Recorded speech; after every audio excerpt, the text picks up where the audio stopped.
ప్రభువు చెప్పాడు, మనం పరీక్షించుకోకపోతే, ఏమి పరీక్షించుకోకపోతే, ఆత్మీయ జీవితాన్ని మనం పరీక్షించుకోకపోతే. దీనికి ముందు ఆ మాట ఎందుకు చెప్పానంటే, ఈ ఆత్మయే నీ దేహానికి కావాలి, ఈ ఆత్మయే నీ దేహాన్ని మహిమదేహంగా మార్చేది.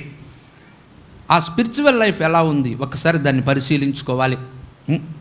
మనం ఆత్మ సంబంధమైన వారం, ఆత్మ సంబంధమైన బిడ్డలుగా ప్రభు మనల్ని పిలిచాడు. దేహాల్లో మనం నివసిస్తూ ఉన్నా, మనం లోకానికి వేరే బ్రతుకుతున్నాం. లోకం నుంచి ప్రత్యేకించబడి నిజదేవుని ఆరాధన క్రమంలో మనం ఉన్నాం. లోక సంబంధమైన ఆరాధనలో, లోక సంబంధమైన ఆ భక్తిలో ఏమున్నాయంటే ఆచారాలు, కట్టడలు మాత్రమే ఉన్నాయి. కట్టు బొట్టు, ఇలా నడవాలి, ఇలా నివసించాలి, ఇలా జీవించాలి ఒకటి. రెండవది ఆచారాలు.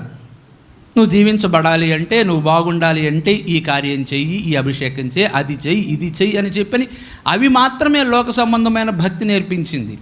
అయితే మనము సత్యాన్ని తెలుసుకొని ఆచార కట్టడంలో నుంచి బయటికి వచ్చి నిజదేవుణ్ణి విశ్వసించాం కదా. ఈ విశ్వసించిన మనము ఆయనలో ఆత్మీయంగా నడవాలి. అంటే నీ ఆత్మీయ జీవితాన్ని ఎలా నడిపించుకుంటున్నావు, పరీక్షించుకుంటున్నావా? మనల్ని ప్రభు పిలిచింది ఏదో నేను పిలుచుకున్నాను, వచ్చారు, ఇంకా ఆరాధించుకుంటారు, ఇంకా అంతవరకే అన్నట్లుగా కాదు. నువ్వు నాతో పాటు ఎలా నడవాలి, ఎలా ఉండాలి.